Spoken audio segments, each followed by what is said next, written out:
හරි මම 2025 අවුරුද්දේ ආපු පියෝමැට් පේපර් එකේ 10 වෙනි කිටි ප්‍රශ්නය අන්තිම කිටි ප්‍රශ්නය. එතකොට මේකත් එක්ක කිටි ප්‍රශ්න 20 මොන කතා කරලා ඉවරයි. කම්බයින්ඩ් මැත්ස් නිවැරදිව ඉගෙන ගන්න. ශුද්ධ වූ ගණිතය. චමිත් දිල්ෂන් මහනුවර අවට තනි හෝ කණ්ඩායම් පන්ති පැවැත්වේ. මුලින්ම ඔයාලට කියනවා මෙන්න මේ ආකාරයෙන් සම්බන්ධතාවයක් දෙනවා. මෙන්න මේක මේ තත්ත්වයටපත් කරන්න කියලා කියනවා. හරිද? තා සරල දෙයක් නේ. ඉතින් ඕක හැම අවුරුද්දෙම තියෙන කොටස්නේ. fx කියලා ගත්තොත් ඒතර fx මේ තත්ත්වයටපත් කරන්නලු. හරි කොහොමද කියලා බැලුවොත් අපි මේවා දන්න දේවල් මොනතරම් කතා කරලා තියෙනවා. fx සමානයි මොකද්ද? sin θ ඍණ මූල 3යි cos θ. හරිද? මෙයාගේ සංගුණකයේ වර්ග කරන්න මෙයාගේ සංගුණකයේ වර්ග කරන්න එකතු කරලා වර්ගමූලය ගන්න. එතකොට ඔයාලට පුළුවන් ඔය r පුරා දාගන්න.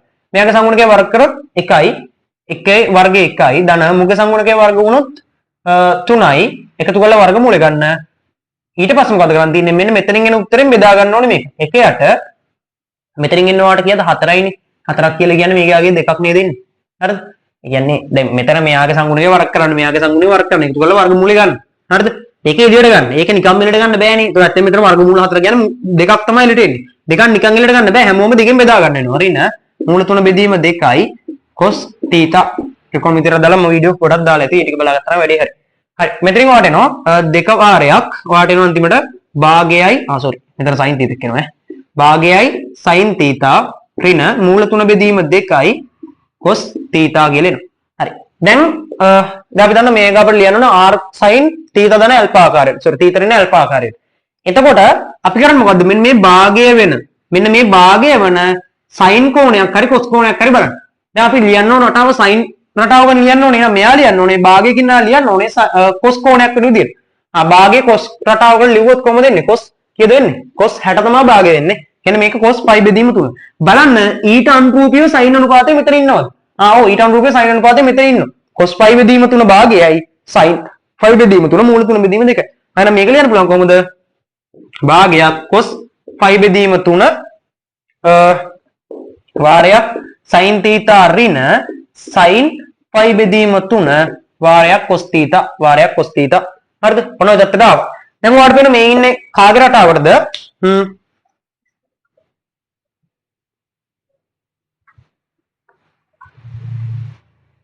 දැන් ඔයාලට පේන මේ ඉන්නේ කාගේ රටාවටද කියලා බලුවොත් 2යි sin θ ඍණ π බෙදීම 3 කියන රටාවට නේද මේ ඉන්නේ. sin 2යි sin θ ඍණ π බෙදීම 3 කියන රටාවට අනුරූපීව තමයි මේක ඉන්නේ.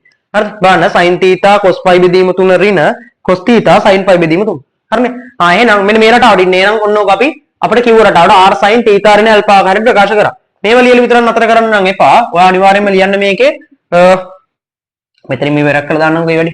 මෙතනින් ඔයා ලියන්න r සමානයි 2 හා r සමානයි 2 හා ඇල්ෆා සමානයි π බෙදීම 3 වේ. ඇල්ෆා සමානයි π බෙදීම 3 වේ. අනිවාර්යෙන් ඒවා ලියන්න. හරි. මොන ගානේ පළවෙනි පාර්ට් එක හරි බලමු ඊට පස්සේ මොකද්ද කියන්නේ කියලා. එන පොඩි ගානක් එකනේ. තාම පොඩි ගානක්. හරි. ඊට පස්සේ ඔයාලට කියනවා ලකුණු කොහමද 15ක් දීලා දෙන වැඩේට. ඊට පස්සේ ඔයාලට කියනවා එනයින් sin θ ඍණ මූල 3 cos θට එහි අවමාගයේ තිබෙන පරිදි වූ θ අගය සොයන්න. හරිද? බලමු මේ මොකද්ද කියන්නේ කියලා. මෙන්න මෙයාට එයාගේ අවමාගයේ තියෙන පරිදි θ ගේ අගය තමයි වයින් අහන්නේ. හරිද? අවමාගයේ තියෙන පරිදි θ ගේ අගය තමයි වයින් අහන්නේ. හරි බලමු. එතකොට දැන් බලන්න මට ඔයා කියන්න දැන් අපි හොයාගත්තා fx. fx සමානයි කාටද? fx සමානයි sin θ ඍණ මූල 3යි cos θ මූල 3යි cos θ. හරි. එතකොට fx කියන එක නම අපි ලියාගත්තා. fx කියන එක නම ලියාගත්තා අපි කොහොමද? 2යි sin θ ඍණ π බෙදීම 3. 2යි sin θ ඍණ π බෙදීම 3. ඔයාට කියන්නේ මොකද්ද? මෙන්න මේ fx ට අවම අගයේ තියෙන පරිදි θ ගේ අගය තමයි අහන්නේ. fx ට එන්න පුළුවන් අඩුම අගයේ තියෙන පරිදි θ ගේ අගය තමයි අයන් අහන්නේ. ඒතර fx ට එන්න පුළුවන් අඩුම අගය කීයද? මේ පැත්තෙන් ත්‍රිකෝණමිතික අනුපාතයක් නේද? ඒත් ත්‍රිකෝණමිතික පාර්ට් එකට එන්න පුළුවන් අඩුම අගය කීයද? මෙන්න මේ පාර්ට් එකට එන්න පුළුවන් අඩුම අගය කීයද? මේ පාර්ට් එකට එන්න පුළුවන් අඩුම අගය එන වෙලාවෙදී නේද fx අවම වෙන්නේ. තේරෙනවද ඔයාලට? fx අවම වෙන්නේ fx අවම වෙන්නේ මෙන්න මේ පාර්ට් එකට එන්න පුළුවන් අඩුම අගය එන වෙලාවෙදී නේද? ආයෙත් මට වා කියන්න එහෙනම් මට ලියන්න පුළුවන් fx අවම විට sin θ ඍණ π බෙදීම 3 අවම වේ. ඇයි fx අඩුම වෙන්නේ? fx අඩුම වෙන්නේ මෙන්න මේ පාර්ට් එක අඩුම වෙනකොට. දෙකේ ඉලක්කම බලපෑමක් නෑනේ. එහෙනම් දැන් ඔයාලට කියන්න පුළුවන් දැන් මට ඔයා කියන්න sin θ ඍණ π බෙදීම 3ට එන්න පුළුවන් අඩුම අගය කීයද? sin θ ඍණ π බෙදීම 3ට එන්න පුළුවන් අඩුම අගය කීයද? හරිද?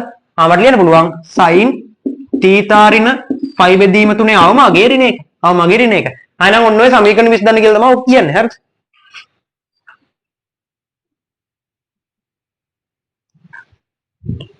හරි. දැන් අපි මේක විසඳමු.